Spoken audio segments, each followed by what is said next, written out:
bombele.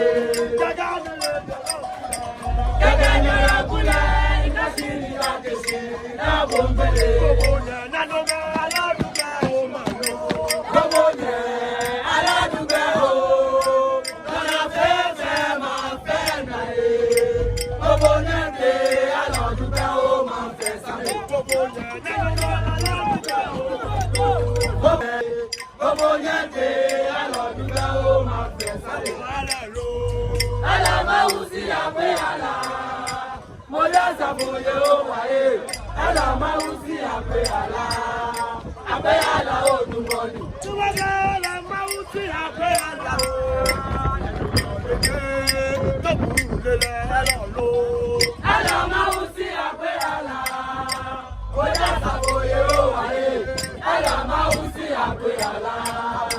Ape ala o dumoni. Daga mi e nyalo kula. Daga nyalo kula. Ikasiri kakesi na bombele. Daga nyalo kula. Ikasiri kakesi na bombele. Nanoga aladuga o mano. Kobonya aladuga o. Kana fefe ma fena e. Kobonya te aladuga o ma fesa ni. Kobonya aladuga o. Kana fefe ma fena e. Kobonya te aladuga o ma fesa ni. Ala ma usi agwe ala. Mola saboye o wae. Ala ma usi agwe ala. Agwe ala onumoni. Muyako nyagadi agore pa ofe. Ajali na baye. Ewa muyako waka kuti sababaye. Muyako nyagadi agore pa ofe. Ajali na baye. Lowa mini lomo waye. Wala la la uji koli mafanu. Lowa mini lomo waye. Wala la la uji koli mafanu. Okele pole kefe ni fe awono ye. Okele pole kefe ni fe awono ye. Okele pole kefe ni fe awono ye. Muyako waga titi jamemba ye.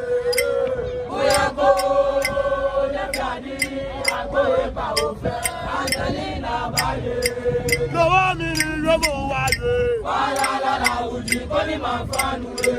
Lowa mini lomo waye. Wala la la uji koni mafanu ye. Okele bole gefe jife awono ye.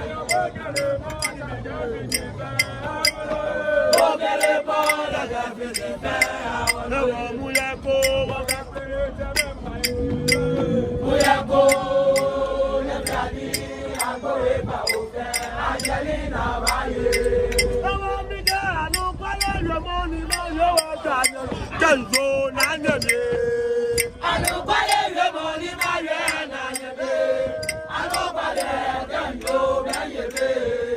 Anu kwale yomo ni ma ye wa janjo. Okube anu kwale janjo na nyebe. Anu kwale yomo ni ma ye na nyebe. Anu kwale janjo na nyebe.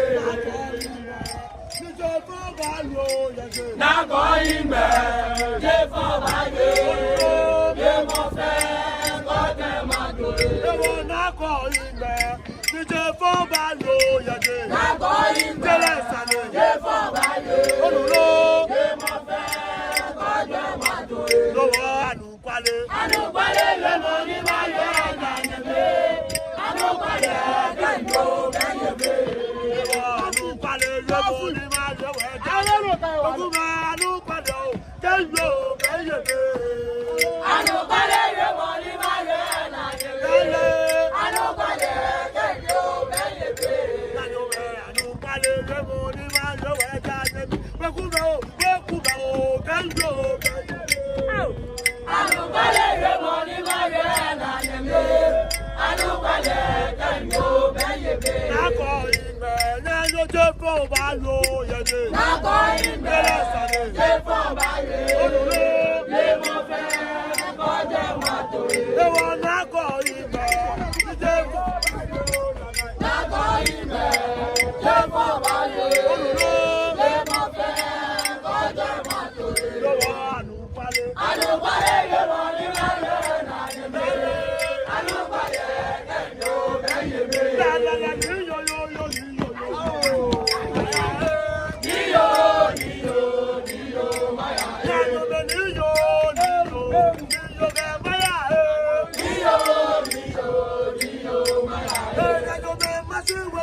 shakane, ate woku gape ni nete. Masi woku shakane, ni mama fe mi doromo. Masi woku shakane, ni neri mi mama. Masi woku shakane, ate woku gape ni nete. Masi woku shakane, ni mama fe mi doromo. Masi woku shakane, ni neri mi mama. You are my baby, You are my baby, my don't come back to you can be then I be fair, my don't come back to you can be then I be fair. Nasi wa kushagane, you are my baby, Nasi wa kushagane.